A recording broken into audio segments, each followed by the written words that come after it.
Up next, we had Jericho and Wyatt.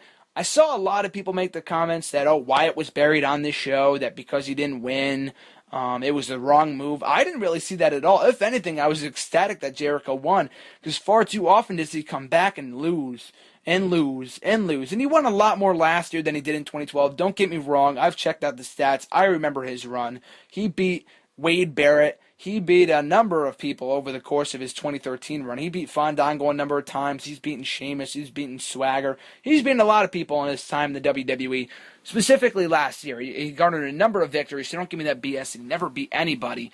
But that being said, though, he never really won all that much on pay-per-view. In 2012, I think the only pay-per-view win he won that he garnered was right before he left over Dolph Ziggler at the SummerSlam pay-per-view.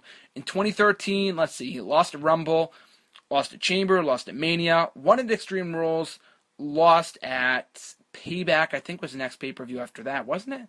I'm pretty sure it was, and he lost at that pay-per-view, lost at Money in the Bank. So, in the last 2 times that he's been in the WWE, he's only won 1 pay-per-view match. Maybe that will be the case with his latest run in WWE, but the important thing is that he won his first pay-per-view match back. He needs to be set up as a threat to Wyatt, because if Wyatt won here, then why continue the feud? Jericho really has nothing left to prove. He's a 6-time world champion. He's the inaugural undisputed champion. But if he loses to Wyatt 1, 2, 3 in every match they face off in, then Jericho's going to be a joke. Wyatt doesn't really gain anything. So the fact that Jericho won here, I mean, I wasn't really a fan of it being done in decisive fashion. Codebreaker 1, 2, 3. I thought it would come via a roll-up. I mean, I know that's predictable, but it's kind of what needed to happen, and predictability isn't always a bad thing. But I am glad Jericho won, because Bray Wyatt, when he does eventually beat Jericho, and I'm 100% sure, pretty 99% sure here, confident that he will defeat Jericho 1, 2, 3 in a singles encounter come SummerSlam, Night of Champions, whatever, how long the feud goes on for. Wyatt will win come SummerSlam. Will get his win back. Will end the feud victorious. Jericho is not leaving WWE without putting Wyatt over in the end. So, I thought this was a good thing. I was not at all pissed with the match result. I know people are concerned with Wyatt after he lost to Payback and Money in the Bank.